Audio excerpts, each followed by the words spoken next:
Maknanya dia memberi kita satu keyakinan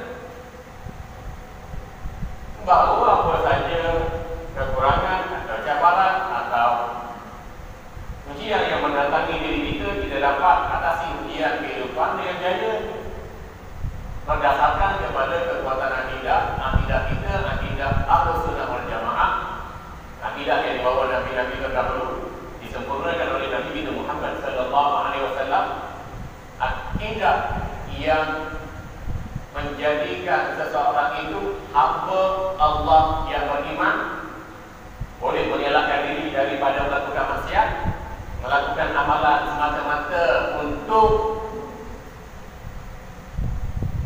masa depan akhirat. Apabila akidah ini kukuh dalam hati kita, kita boleh mengurus takbir, urusan dengan Allah dengan baik dan sempurna.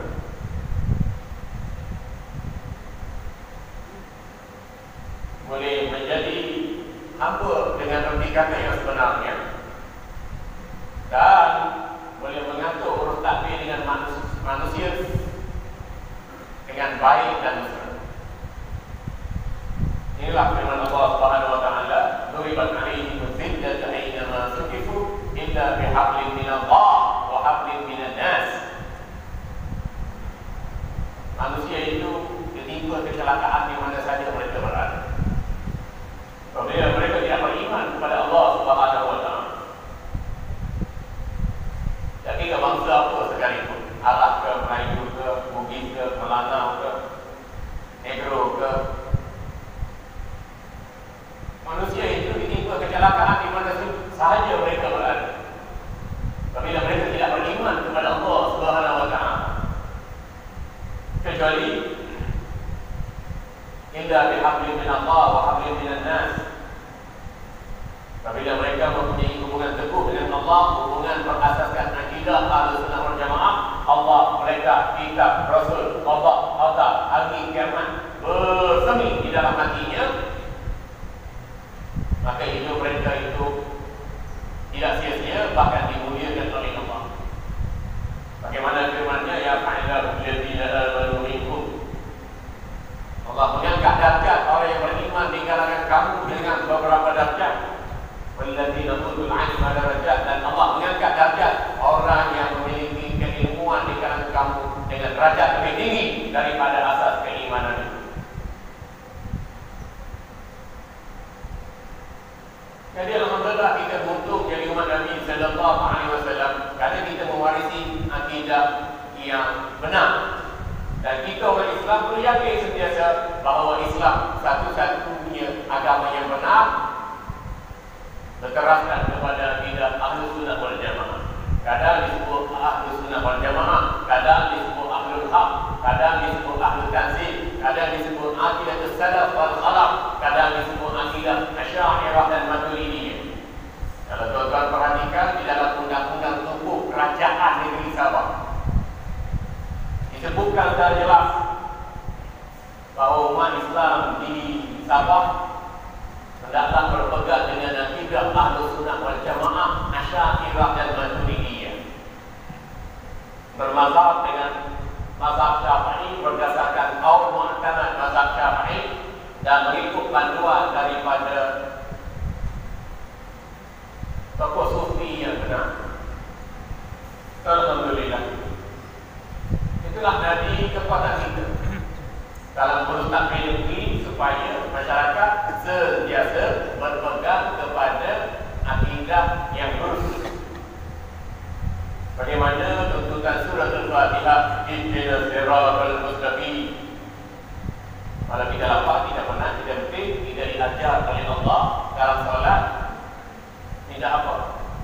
Bukan minta duit, bukan minta nasi, bukan minta minum sore, bukan minta apa bercerita, minta permata, ataupun pingat kebangsawanan yang diterujakan oleh manusia, tetapi kita diajar oleh Allah dulu ini dan selamanya untuk meminta hidayah daripada Allah dengan melafazkan ihdinas siratal mustaqim, berdasarkan kepada akidah yang benar, amal ibadat yang sahih, dan budi pekerti yang mulia. Siratal ladzina an'amta 'alaihim, inilah jalan yang dibawa oleh para nabi terdahulu dan disempurnakan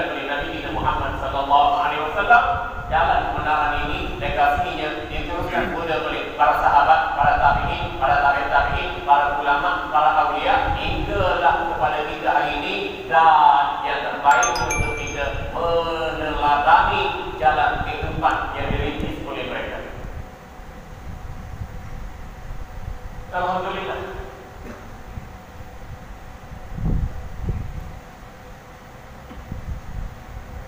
Justru kita perlu konsisten di atas jalan kebenaran yang kita pilih. Karena Nabi sallallahu alaihi wasallam bersabda, "Qala la ilaha illallah, hina yabtaghi wajha Allah dakhala jannah." Barang sesiapa yang melafazkan kalimat la ilaha illallah Muhammadur Rasulullah dalam keadaan dia benar-benar mencari keredaan Allah, dia pasti masuk syurga. Inilah harta keimanan yang sebenar, yang menjadi indeks prestasi kebahagiaan dan kecemerlangan hidup kita dunia dan akhirat. Bagaimana Allah gambarkan di dalam Al-Quran, kalimatan thayyibatan kasyajaratin thayyibah. Kalimat yang baik, kalimat la ilaha illallah, kalimat thayyibah, kalimat ikhlas, kalimat tauhid, kalimat syahadah. Yang umpamakan seperti pokok-pokok kayu yang teduh. Asluha sabitun wa farquha fis sama. Akarnya terhunjam kukuh ke dalam bumi, batang, ranting, dahan, daun, pucuknya mencapai ke langit. Tuti ukulaha, ia berbunga berbuah sepanjang masa dengan keizinan daripada Allah. Kullah ini memberi manfaat bagi segala makhluk, manusia dan juga binatang lain. Biizni Rabbiha, dengan izin Allah. Wa yadribullahu al-amthal lin-nasi la'allahum yatadhakkarun. Demikianlah Allah jadikan perkataan ini sebagai satu perumpamaan. Mudah-mudahan manusia mengambil pelajaran bagi mereka yang mempunyai akal fikiran yang benar. Nantinya apa adalah nanti yang mudahnya kalimat la ilaha illallah Muhammadur Rasulullah, kalimat syahadah, kalimat tauhid, kalimat tasyahud, kalimat ikhlas, kalimat thayyibah. Bila kita lafaz dengan mulut kita, dengan keikhlasan hati kita, dengan kefahaman kita, ia memasuki hati satu beri, membersihkan hati dan mencahayakan hati. Bila hati bersih, hati bercahaya, barulah seseorang hamba itu boleh mengenal Allah, mengabdikan diri kepada Allah, bekerja untuk Allah, dan yakin tiba masa dia kembali kepada Allah Subhanahu wa taala. Kata falsafah inna lillah, kita semua datang dari Allah, wa inna ilaihi raji'un, tiba masanya kita kembali kepada Allah. Beberapa tahun kita nak dekat Danau, nak dekat Sabah ni, nak dekat Malaysia, nak dekat bumi beberapa tahun tuan-tuan. Kita tak boleh jamin nyawa kita sampai ke esok hari. Ya, esok masih ada, tetapi esok yang ada belum tentu milik kita. Mungkin dia menjadi milik hawa nafsu, mungkin dia menjadi milik syaitan yang menggoda, mungkin dia menjadi milik dunia yang menipu daya. Tapi ingatlah, yauma la yanfa'u malun wala banun illa man atallaha biqalbin salim. Pada hari akhirat nanti, yauma la yanfa'u malun wala banun, pada hari akhirat nanti tidak bermanfaat harta dan anak pinak yang banyak. Illa man atallaha biqalbin salim, kecuali mereka yang mati datang bertemu dengan Allah dalam keadaan jiwa yang selamat. Namanya biqalbin salim, ay saliman minan nifaq wa syirk. Jiwa yang selamat ialah orang yang mati bertemu dengan Allah, selamat jiwanya dari penyakit munafik dan syirik kepada Allah.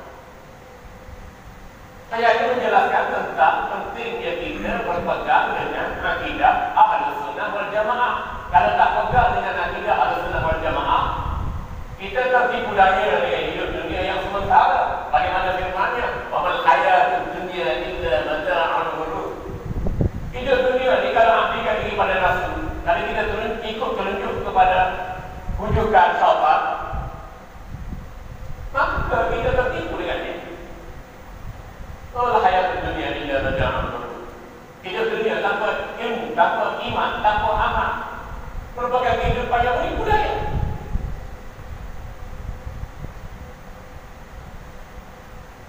Jadi bila hati itu diisi dengan akidah la ilaha illallah, hati itu bersih, hati itu bercahaya,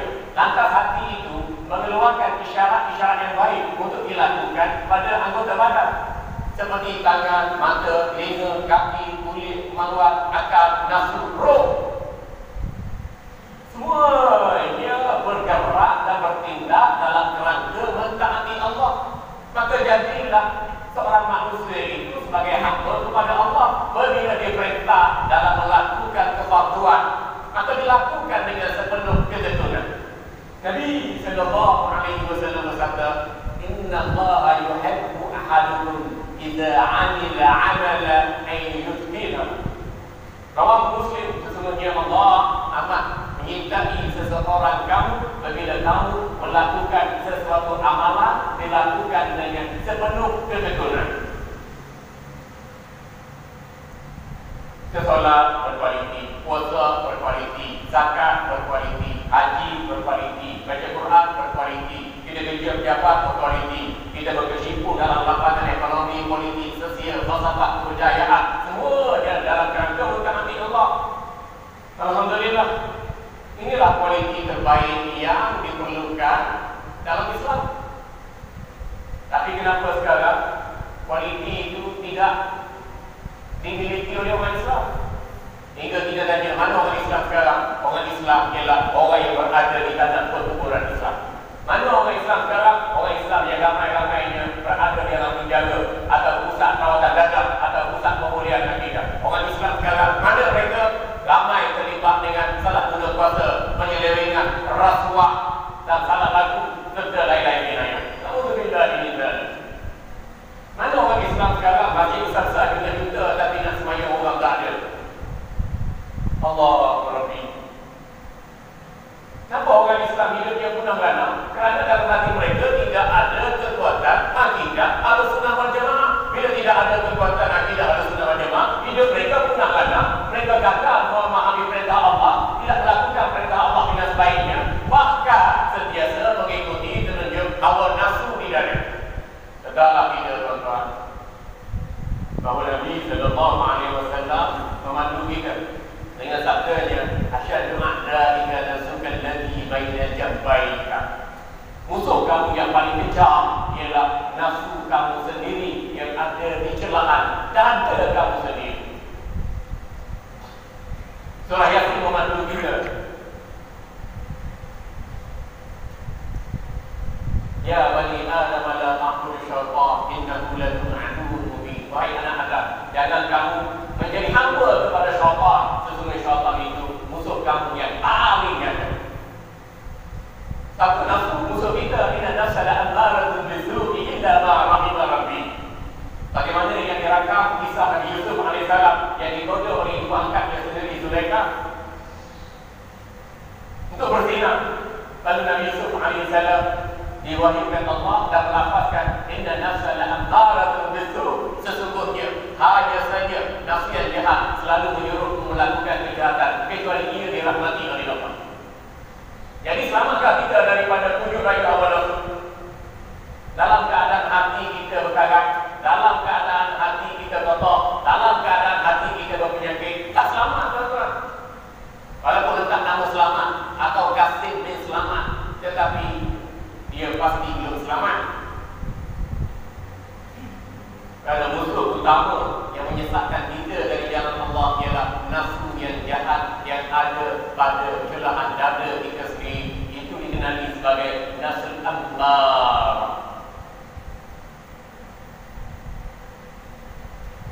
Lepas tu kenapa kita gagal melaksanakan perintah Allah dengan sebaiknya? Tak semayang, minum alkohol, berzina, berjudi, salah laku jenayah, salah guna kuasa, rasuah, penyelewengan, kisah dadah, edah dadah, jual dadah, dadah. Kenapa? Faktanya lemah akidah. Saya juga lama dengan KNN, lebih 6 tahun berkhidmat di KNN. Kerja saya membuat pemulihan kepada penjenayah. Akal dadah berbahaya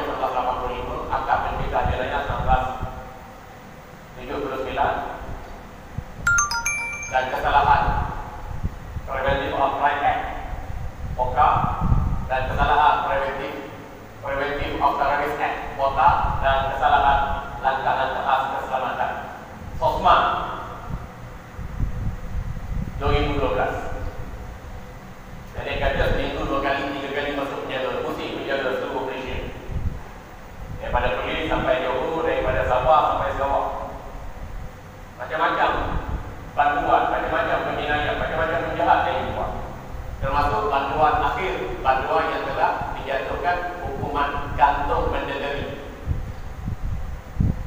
Saya dapati bahawa kenapa mereka melakukan jenayah? Kerana lemah hati kan? Tak faham dengan wujud dan besar dan keagungan Allah. Tak faham Allah itu zat yang wajib ada. Ada dengan rasional akal manusia, ada dengan petunjuk dari syarak Quran dan hadis.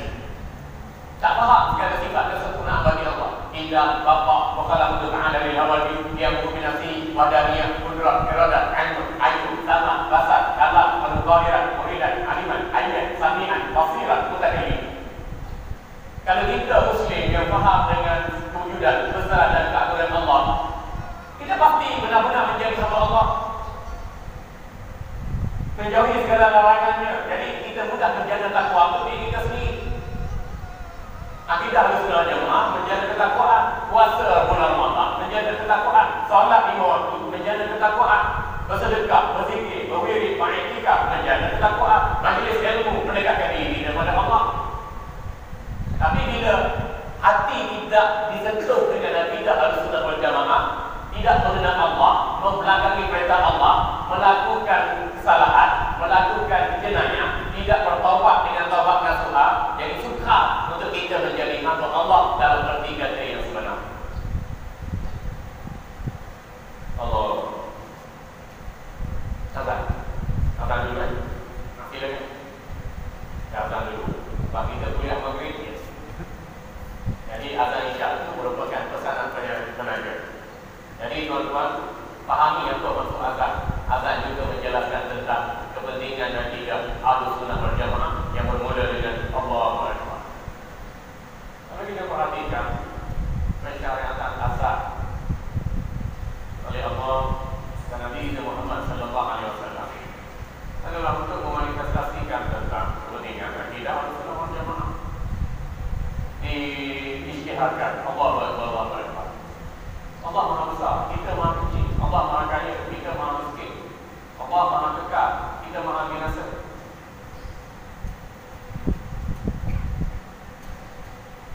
Allah Maha Membalas, kita terpaksa terima. Jadi perbandingan itu terlalu mudah.